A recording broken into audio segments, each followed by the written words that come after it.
I'm Regan Burke, and I am a member of the Adult Ed Committee. There's several adult ed people in here who are on the committee, so if you have any suggestions or comments, complaints, praises, talk to one of us, especially if you have ideas of what you would like to see next year, because we generally take the summer off, although this summer, at least in June, Matt Helms is going to take 3 Sundays after church and talk about the parables. So those of you who know Matt Helms should be excited about that. I'm a person who can't stand the parables because every time I hear them, I feel guilty, like I'm the bad guy in the story. But he promises me that they will be better, that I will feel better with these parables. So that will be 3 Sundays in June. And then just a reminder that this week, Tamar is starting a Bible study on Mark's Gospel, and the title of that is The Literary Design of Mark's Gospel. So a little different slant. It'll be really good. It's 3 Tuesdays, starting this Tuesday, 3 Tuesdays in a row in Anderson Hall at 6:30. No hybrid, right, Ted, Otto? No hybrid. So come in person. It would be great because it'll give you 3 chances to say goodbye to Tamar if you want to do that. And I just want to welcome everybody. Thanks for coming today in this really important subject, which is a subject, by the way, that people have brought to us. So we're happy that Amy could, who's my expert, my humble expert on this subject. And we'll just start with a moment of prayer. Dear Creator, open our spirits to trust in the wisdom and comfort of the life cycle you created. Wisdom in this moment, at this hour, to understand that the joy of living is our purpose on earth. Comfort in this moment, at this hour, in knowing your love has given us joy in death as well. Thank you for the deep teaching of Pastor Amy. May this hour be infused with her grace and kindness that we carry with us throughout the day. Amen. So Amy, her cards are up here if you want one. If you don't know her, know how to reach her. She is the Parish Associate for Caring Ministries.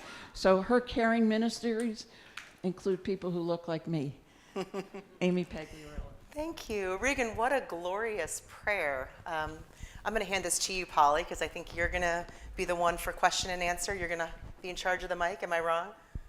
Well, you can. Fine with me. Oh, Regan, It's if news I'm wrong, to me, but if it's I'm wrong, fine with Regan, me. take it back. Okay, we'll work it out. First, thank you. Thank you for that gracious introduction. Thank you for that beautiful prayer. And what I loved about what Regan said was the idea of joy in life, joy in death, joy at all times. And so first, I want to congratulate all of you for being here because you saw something about a potential for joy in the act of thinking about end of life. And sometimes I think people get scared and they think like, oh, if we don't talk about it, it won't happen. We know, right? They say living is a terminal condition. None of us are going to live forever here on earth. And so let's talk about it. And let's do it in ways that are uplifting. Let's do it in ways that are realistic. And let's do it in ways where we can support each other. And so when I think about what it looks like to have these conversations, I think of a book that I recently read in which a chaplain tells this story. She's working in a hospital, and a man has come in for an urgent situation, and he's scared, and she goes to bring comfort, and he says, you know what I need? I need some rosary beads. She says, great, I can get you some. She runs back to the chaplaincy office. She gets the rosary beads. She's not Catholic, but she knows that they're important to Catholics. So she hands him the rosary beads, and he says, great, now what do I do with these? Right? like the hope, my hope and prayer for all of you is that we will engage our spiritual resources before we need them, so that when the day comes that we want to be able to draw on our resources, on our letting our loved ones know these are the resources that we have and that we want, that we've had these conversations and that we're ready to go. As Regan said, my work is primarily with older adults here at the church. Somebody joked the other day when I called her, she said, well, I guess I'm officially old, because if Amy calls you, that is her work. But I want to say this is for everyone. My son Nolan recently turned 18, and it struck me that all of a sudden I lost access to all of his medical information and his records, and I'm no longer, I'm not longer automatically his decision maker. And so I had to sit down with my 18-year-old and say, we're going to have some conversations around your wishes and your, who you are and how you see yourself, so that if, God forbid, I'm ever in a position to have to make tough choices for him, that I know and I understand what his priorities are. And so whether you are 18, 80, 90, 100, anywhere in between, this conversation is for you. And that's why I'm glad that you're here today. So what we're going to talk about today, hang on, I didn't fast forward. Oh, there it goes, just a little delay. Before I go any further, Fred, do we have any folks on Zoom we need to attend to, or are we without them? Okay, terrific. If that changes, just give me a wave, please. So what we're going to talk about today is some of the conversations that we might have with those we love. And these might be conversations for yourselves, or you might be a caregiver for a parent or a neighbor or someone else. And these are the conversations you would invite them to have with you. And that is, what does a good day look like? What is the quality of life that they want to preserve? What does a good death look like? We may not get to make all the choices that we want, but if we had the ability to choose, what would we want to have happen in our final weeks, days, and hours? And then some of the tough decisions. We're going to talk a little bit, not a ton, but we're going to talk a little bit about some of the political questions on the table right now around end of life and what should be permitted. And we'll talk about how our faith helps us make decisions. And then we'll talk a little nuts and bolts about end of life planning and how we can do that. And so this is, like I said, this is for you, this is for those you love, and so I want to start with a story. A resource that I really love is a book by Dr. Atul Gawande, and it's called Being Mortal. He's wonderful, by the way, and he tells a story about a 74-year-old man who was admitted to the hospital. And this was when Dr. Gawande was a little bit more junior, right? He didn't have quite the wisdom that he has now. But he knew that this man was coming in to have a really risky surgery. There was a good chance that if he didn't have the surgery, he would be a quadriplegic. There was a good chance if he did have the surgery, he would be a quadriplegic. And so they knew this was a really tough situation. And so they did what doctors do, and they had all these conversations. But then the man's daughter came in, and she flew in. She was the decision maker. She was the healthcare proxy if he wasn't able to make his own decisions. And they sat and they had time together. And then she... Thank you, friend, whoever that was. I appreciate it. And then she got in the car and started to head home. And when she was in the car, she realized, oh my God, I have no idea what my father wants. So she turned around and she drove back home. Now, what was ironic about this is that this woman was a palliative care doctor. This is what she did for a living. But she didn't have that conversation with her own father because it's hard. It's a hard conversation. But she sat down with her dad and she asked some tough questions. And, her dad said, if I'm able to eat chocolate ice cream and watch football on TV, then I'm willing to stay alive, even if I have to go through a lot of pain to make sure that this is how I get to spend. That's what my good day looks like. Now, this was a stunner to Dr. Block, was the doctor's name, because her father was this professor emeritus at Berkeley. She kind of thought he would, if I can't teach, if I can't write, if I can't do whatever, then life's not worth living. But no, what he really wanted was something very simple. And so a couple of hours into the surgery, the doctors came out and they said, it's not going well. And we have to make some choices, and you've got 2 minutes to tell us what you want us to do. And she said to them, if you go back in and you operate and the operation is a success, will my dad be able to eat ice cream and watch football? And the doctor said yes. And so they did. And that man had 10 more years in which he was able to do, he didn't only eat ice cream and watch football, he also wrote books and did other things. But, she said she had no regrets knowing that sometimes he struggled, because he was willing to struggle in order to have that good day that he wanted. And so that is what we can do to kind of simplify a challenging situation, right? We can ask ourselves and those we love, what does a good day look like? What's the quality of life that we want to preserve? And then that becomes the guiding principle to help our healthcare proxies or help ourselves to make decisions.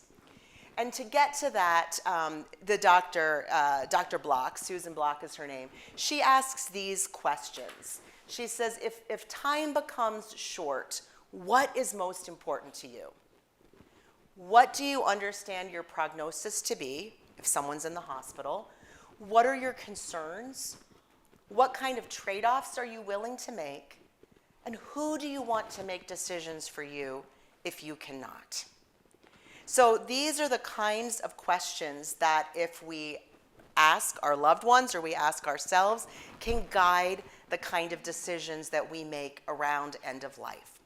And so I'm going to invite us to spend a few minutes at our tables having these conversations. Before I do, I'm going to ask, are there any questions for the group that you'd like to ask before we break into our small groups? Yes, Margaret. Can you wait for the microphone?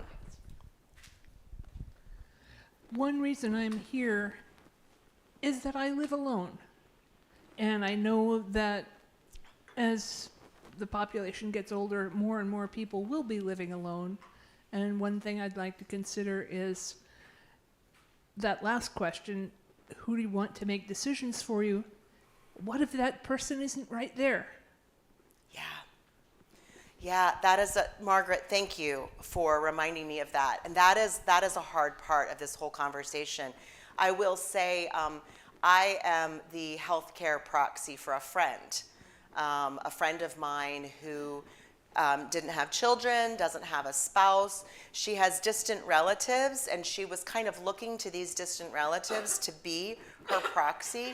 And it became obvious at some point in time that they were not going to be the kind of support system that she wanted. And so we sat down and had a conversation about what it would look like for me to be her healthcare proxy, and so I am. And so that is hopefully something that will come out of this conversation today, is thinking about, who do I feel comfortable asking? And if I truly don't feel comfortable asking anyone, then we can have if that kind of fits your situation, that's totally understandable. That happens, to a lot of us. Then we can talk after today. We can have one-on-one, talk about what are some of the resources in the community, in other places, because you're not alone. Other people have that situation, and we can help equip you, to make sure you've got the right support system in place. Diane might have a follow-up question to that. Thank you, Margaret. Well, it's really something different. Your fourth point there, trade-offs you're willing to make. I find that very difficult to even imagine, because, so much depends on what the situation is you're in, and you can't make every possibility. And, I suppose you could make a 3-page list of all the things that could happen and say which one you would want. But Do you have any thoughts on how to make that an easier process? Yeah, I mean, I think the reason that we think about the trade, this is why we have humans making these decisions and we haven't outsourced it to AI, right? Like it's why I'm not inviting you to fill out a, questionnaire, and based on that, it's going to spit out an answer that your doctors have to abide by, right? This is where that's where these conversations come in. And to answer your question, Diane, I'll allude back to the example that I just provided with Dr. Susan Block. The trade-off for I'm not trying to minimize. I mean, her father's life was pretty hard after this surgery. He essentially was a quadriplegic.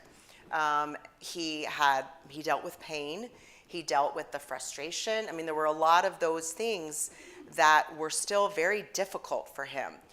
But he felt like, if I can still enjoy the simple pleasures, then I'm willing to deal with the fact that a certain part of every day might be painful and frustrating as a trade-off for the part of every day where I can do the things that bring me joy. And so that's going to be different for every person, right? Like if the one and only thing that brings you joy is hang gliding, then you might be like, if I can't hang glide, then that to me is not a reasonable quality of life. But for another person who says, I just want to be able to sit with my friends and family and have conversation, that might be enough. And I also, as you know, I keep people's I keep people's personal situations very confidential. So if I talk about people, I'm obviously going to disguise enough so that I'm not telling you, things that have been shared to me in confidence. But I do know some people, someone who was a paraplegic and had an accident, and following that lived for a number of years. And as when that person passed, and I was speaking with the family, they had so many joyful stories of times that they had experienced with their loved one, even while they were a paraplegic. And so for that person, even though that person had been very, very active, the trade-off of giving up the activity in exchange having more years to spend sitting and laughing with grandchildren and spouse and children and everything, that was a sufficient trade-off. So I think those are the kinds of things, and that's where, checking a box is probably not going to get you to that. So let's have a conversation, or invite somebody else to have a conversation where you kind of imagine what are the nitty-gritty things that bring you joy and that make life worth living. Yeah, it's a lot. It's a lot to think about, Diane. It really is. So thank you for pushing that question a little further. Are there any other questions? Yes, Linda.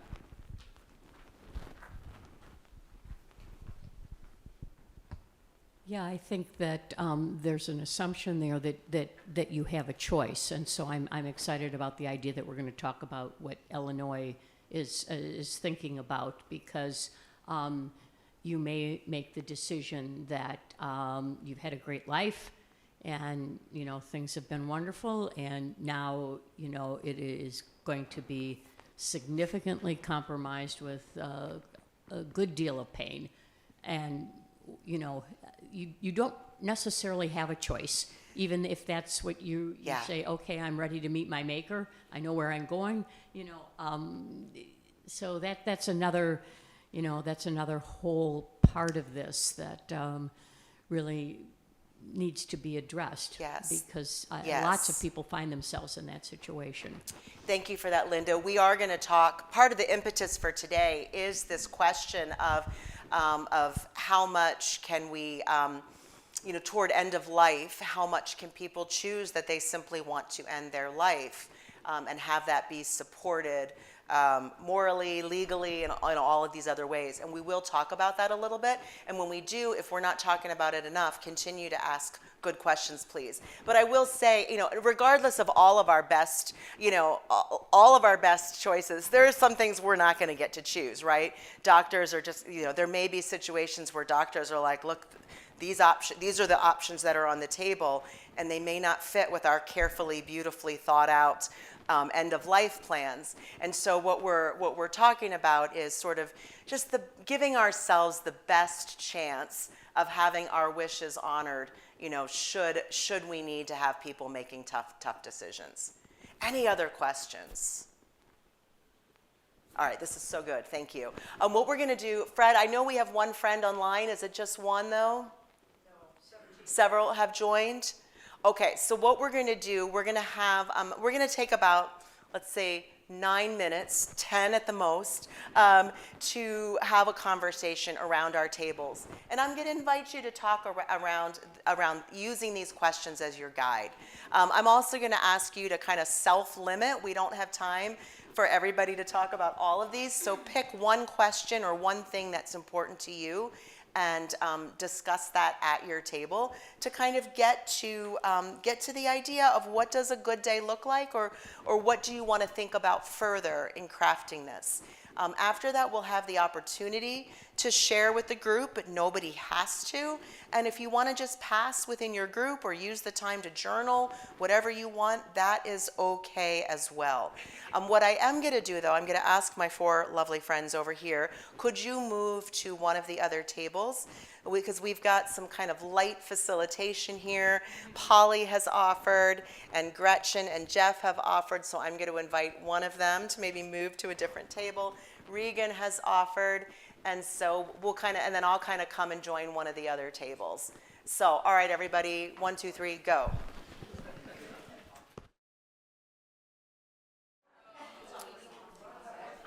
Okay, friends, I'm going to ask us to wrap up our conversation at our table. We maybe have time to hear from 2 people. So Ted has kindly offered to run around with the mic. Is there somebody who wants to share something that came out of your table or a question that arose for the group? Or we've all got this figured out? I love that question, what is a good death? My dad's interpretation of a good death was putting his face down in the mashed potatoes. Oh my. I like that. We should all be so lucky. We had a variety of interpretations of what was a good day and what was the line beyond which we really didn't want to be part of. And one insight that if you have documented your wishes, you might want to carry them in your belongings so that they're there if you collapse. Yes. We'll talk nuts and bolts a little bit later too, but yeah, that's a great reminder, Gretchen. Some people document it and they keep it in a file on their refrigerator, like with a magnet. It's kind of a thing that medics will often know to look for if they come in an ambulance, they're taking you to the hospital. You've kind of got all your papers there and hopefully filed with friends as well and with your doctors. Anita, go ahead. Actually, I'm glad you brought that up, because that was my concern, is if something happens to you, do they know where the papers are? So they should be somewhere visible. Yes. Because yes. everybody will have a different thing that they want done when you've collapsed. Yeah, and this life is also isn't going something to on. talk to your doctor about, because you can file it with your doctor, especially if most of your health care is within one system, like if it's all within Rush or Northwestern. It's the kind of thing that you can have in your virtual folder. Yeah, over here. I don't want to be a Debbie Downer about that, but Please, no, go for it. Let's be my real. mom had the papers. They were in the freezer. We grabbed them. We gave them to the EMS, and they still intubated her and put her on life support, which was not her wish. And it was in her medical chart. Her doctor knew. I told the emergency room physicians and staff, and it was a process to get them to change that. So even though we do not have a good system and you have to have multiple checkpoints, don't call the EMS is kind of the upshot of this. If you are prepared to go, please don't. When the hospitals get involved, in my opinion, it is can just backfire on you in a troubling way. You don't call anybody, you hold your loved one's hand. So that's probably more than we're able to tackle today, right? Because every situation is so different. I would hate to, give you medical advice since I'm not a doctor. But I think the point that I'm taking away from that is that, like, despite all of our best intentions and we've got it all figured out, things don't always go according to plan. Doctors, in the haste of trying to figure something out, don't always honor our decisions. At my table, a good point was made about, what if you have multiple children? What if you have children from a first marriage and a spouse? What if you don't have a clean-cut situation? It can lead to disagreement between the siblings or things like that. And so that's where having these conversations with the whole group in advance is always more helpful, right? That way they heard it straight from you, and so if the one sibling wants to push back on your do not resuscitate order or something, all the siblings can say, no, we heard that. We heard that loud and clear. One more question or comment, or are we all good? Yes. We just, we're talking a little bit about more black and white aspects sometimes of making these decisions that make the decision-making process that much more difficult, i.e. finances, financial situations, or uncertainty about that. And especially in this day and age when there's a kind of a feeling of lack of control or uncertainty around political issues or things like the future of medical insurance and Social Security, et cetera. It just complicates things. Yes, none of this is easy, and all of those are good reasons why it's not. So I hear you on that, Polly. I think Fred is saying somebody from Zoom wants to weigh in. Yes, Judy says, compassion and caring has a free, good-to-go outline to address these questions. A valuable resource to guide the conversation of these questions, and in Gawande, I'm not sure what that word is, being mortal. Yes, so we'll talk about, compassion and caring. I'm going to make a note of that to bring that up again at the end. But we'll talk about some different resources that help make this a little bit easier. So thank you. It said that was Judy who offered that. So thank you, Judy, for that. So we talked about what does a good day look like, and now let's talk about what is a good death. When I put it like that, it sounds a little bit blunt, but I think dying well is something that our faith kind of invites us to do. It's not simply, it can be a release from suffering, but it's not only that, right? It's sort of, in our tradition, we talk about death as kind of the sort of fulfillment of our baptisms, right? When we were baptized, we were claimed, and it was said over us that in life and in death, you belong to God, you belong to Jesus Christ forever. And so now when you transition, when you pass, when you die, whatever language is most comfortable for you, you are fulfilling your baptism, and you are being welcomed home by God, by Jesus. I mean, hopefully that is the kind of thing that we can lift up, because I have seen that offer so much comfort and reassurance to folks. And so we talk about what is a good death. And again, I'm going to go back to the book Being Mortal, because I love this book. But he tells a story about a man named Mr. Lazaroff. And this was, again, kind of earlier in the doctor's career. But Mr. Lazaroff had a terminal cancer. And so there was, the question was really, how long could they prolong his life? But it really wasn't, could he be cured? Could he be cancer-free? And so, this man had previously said, I do not want extraordinary measures to keep me alive, right? But sometimes, that sounded really good at the time, but when we're actually at that point, it's hard, right? It's hard to say, well, there's got to be some scenario in which I can get better, right? And so when the doctors sat down with him, they weren't great at having the real conversation. What the doctors were good at were saying, well, what are the percentages of the success of this surgery or that surgery? And so he said, we had no difficulty explaining the specific dangers of various treatment options, but we never really touched on the reality of his disease.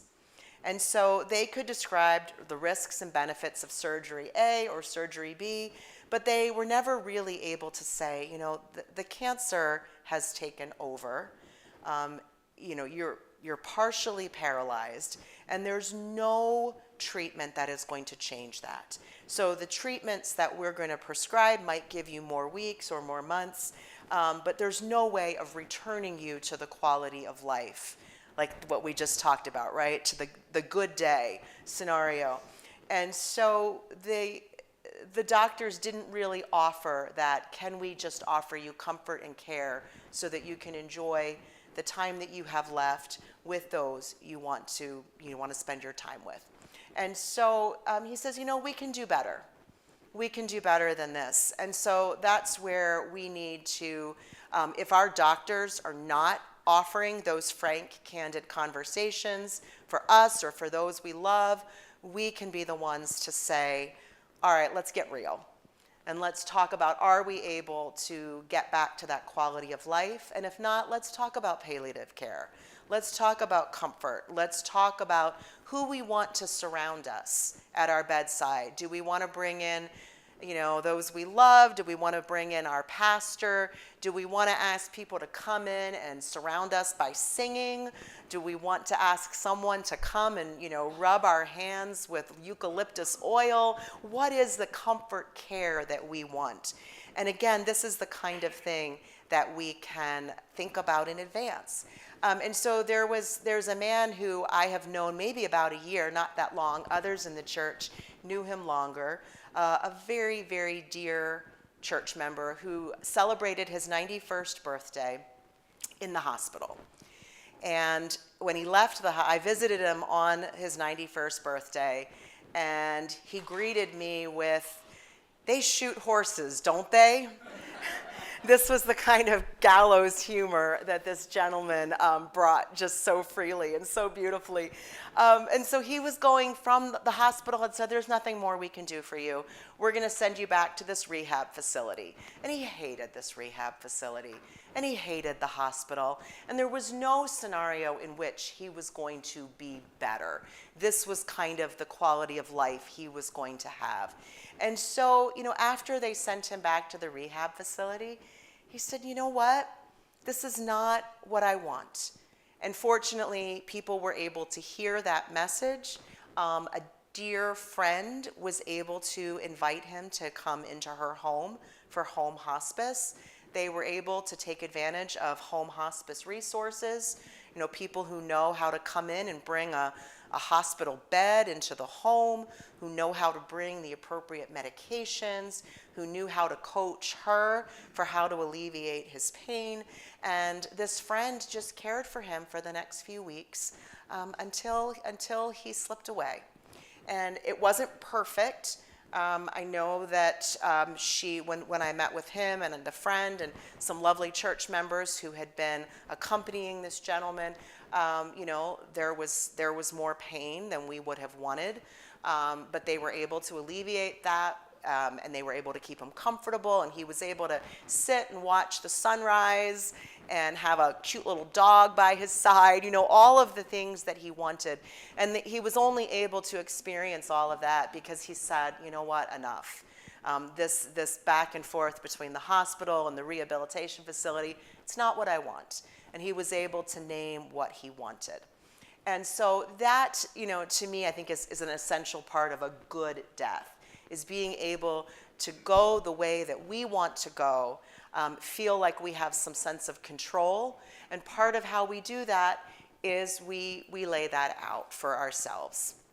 And then when the time comes, there's some guidelines. You might have seen this on TV shows. If you watch, medical dramas, you might see this.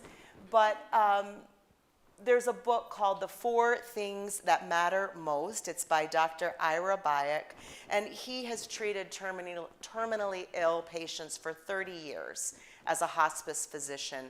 And so he says, you know, when it comes close to the end for someone you love, you can say a few very simple things. You can say, please forgive me. Say, I forgive you. Thank you, and I love you. And so these are simple, straightforward things that you can say that are pretty universal, and that are generally always going to be applicable.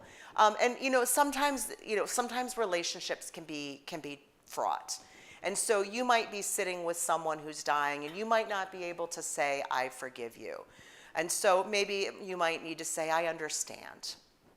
Or I get it, or something that feels right to you. You don't have to be tied to these, but some way, they often say we sort of need to release someone so that they know that they can go, and this is part of the way of releasing someone who we love. Now, I would add, these are intentionally broad, but as Christians, there's sort of an additional there's an additional sort of level that we can bring to these goodbyes. And that is that we are also, we're saying goodbye to someone, but we are also offering them back to God. And so there are lots of different ways that we can do that, but I've been with folks in this church who will go and bring communion to people's bedsides if they're in a position to partake. We'll come, we'll pray, we'll spend time together. One woman who I was with wanted, I told her at some point, hey, you're the boss, you tell us what is important to you. And she said, the next time you come, I want us to sing. And so she wanted to sing Jesus Loves Me. And so we would all get together and sing Jesus Loves Me. Other people, maybe they're not even able to be in a conversation, or they're just so tired, and so I might just come and read Psalms with people, or they might tell me, oh, there's a favorite Bible verse. All of these are things that we can do, and even if someone is not responsive, we can hold hands and pray with and for them. We don't have, in the Presbyterian tradition, we don't have anything like last rites. But I will say, every time I visit with someone who I know is very ill, I kind of say to myself, this might be the last time I see this person.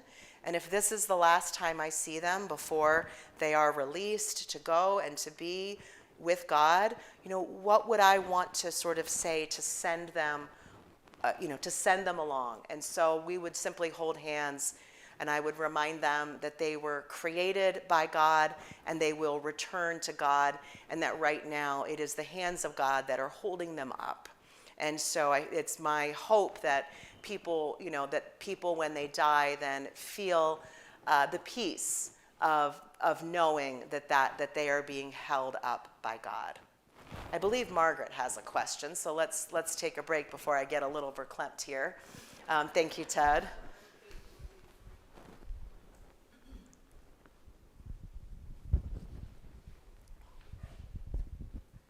Thank you, Ted, and thank you, Amy. Your mention of holding hands brought something powerfully back to me. My mother suffered from a disease that's called progressive supranuclear palsy, which was misdiagnosed as Parkinson's for a long time, but it's related and has some features of Alzheimer's along with it. It featured some circulatory trouble, and she had very cold hands before very long. And she would always want me to warm up her hands because I was famous in the family for having very warm hands. And I remember very well the first time I came back to my apartment after a weekend with my parents and thought, that might be the last time I saw Mom on this earth. And the last thing I had done was hold her hands and warm them up. That became our tradition. I would come out for a weekend and I would do all sorts of things, but the main thing before I left was I would warm up her hands And that turned out to be the very last thing I could do for her on this earth. Margaret, that's beautiful. Thanks, Amy. It was a beautiful memory. Thank Yeah. you for the idea. Yeah, it's so powerful. There's so much that we are able to do just simply with our presence, and that's beautiful. I hate to turn from such a beautiful story to some more challenging things, but I do want to make sure that we in our last few minutes talk a little bit about this challenging question that some have raised. What happens when we are close to, potentially close to the end of life, and we simply want to be released? We don't want to suffer. And so this is something that, the common term for this is euthanasia, but that's a very controversial term, and so we're going to steer away from that, because what we're not talking about a physician or somebody else assisting someone in dying. What is being talked about in Illinois is what's called medical aid in dying. And it's something that some other states have done, where a person who has a terminal diagnosis, often there's a guideline, less than 6 months to live or something to that effect. They are provided with medication that, should they choose to use it, would end their life. And for some people, not in Illinois, because it's not legal in Illinois, but in other situations, some people have said simply having that medication makes them feel like they don't need to use it, because they have a sense of control knowing that it's there.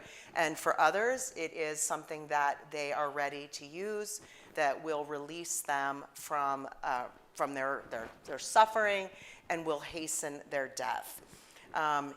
It's very challenging, and usually, so I want to start by saying, I'm not a doctor, I'm not a legal expert, I'm simply bringing some of this conversation to bear, so I have no expertise. If this is something that you would want to explore for you or for a loved one, you would absolutely want to talk with doctors, lawyers, and experts. But what happens when this topic arises is that people immediately start to make sort of moral and ethical judgments against the idea of medical aid in dying. And usually the arguments are, we don't want to play God, and that it's wrong to take a life even if it's your own. The flip side of that is that most traditions believe that there's no ethical or spiritual obligation to prolong life, and that we have a lot of medical interventions that allow us to prolong life well beyond what would be considered natural or normal. And so, I spoke about the 91-year-old gentleman who I was with shortly before he passed.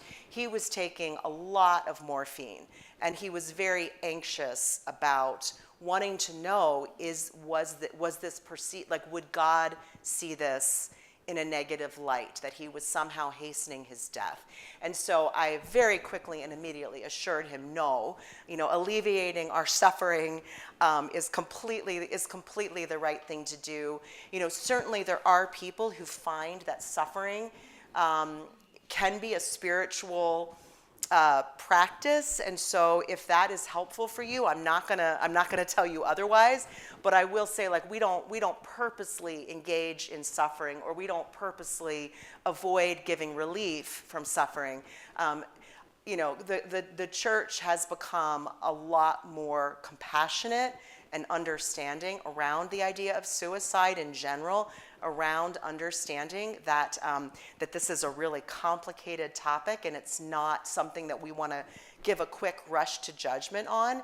And for that reason, the Presbyterian Church does not actually take a stand on medical aid in dying. The reason that this is, I think, controversial, in addition to the moral and ethical questions that it raises, is that others are concerned about what we often call, like, the slippery slope, right? So the minute that we say, if you are older or you are dealing with a terminal diagnosis and you can take your own life, the concern is, well, then let's not invest a lot of resources in care for people, older people or people with terminal diagnoses, because, you know, they could just choose to end their life right now. And so I think that is why this is a complicated issue, and it's not something that I would easily say we should do, you know, we should do X or we should do Y. I think what I do want to say about that is if we are ever in a situation like that where we are suffering, if we are ever, you know, dealing with a mental suffering, and we are wondering about what is permissible as far as God is concerned, in terms of taking morphine, in terms of, you know, allowing ourselves to simply slip away or to hasten in some way our death. I always come back to these words from Paul's letter to the Romans. And Paul says, I am convinced that neither death, nor life, nor angels, nor rulers, nor things present, nor things to come, nor powers, nor height, nor depth, nor anything else in all creation will be able to separate us from the love of God in Christ Jesus our Lord.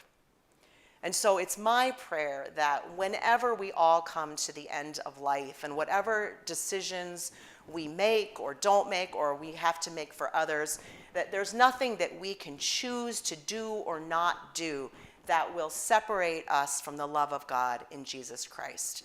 And that, to me, is the best resource that we have when our time comes. We know it will come to us all, hopefully later rather than sooner, but that nothing that happens at that point will separate us from the love of God in Jesus Christ. I know we've got a big day ahead, and it is 12 o'clock on the nose. So here's what I am going to do. I am going to just leave this up. Hang on, it's going to catch up. Here we go. I'm going to leave this up. I've got here some nitty-gritty resources, and we will also email these out to you. But in case you didn't sign in or you didn't register, my card is here. Feel free to take one, follow up with me. I'll talk with you one-on-one. But we have an upcoming session on Zoom. It's on Wednesday, June 18th. And some of you came and did one in person last month. We're going to do this on a regular basis, but it's a chance for us to talk together and kind of fill out some paperwork on what do I want people to know around my end of life and around how I would like to be remembered after I die. There's also a document called 5 Wishes. You can go to 5wishes.org. That is a legally binding document that will allow you to write about some of the things we discussed today. And somebody else mentioned a website called Choices and Compassion that off the top of my head, I'm not very familiar with it, but that could be a resource to check out.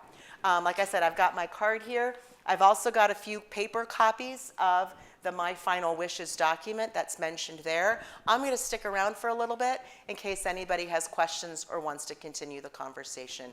But thank you so much for being here today. I appreciate it.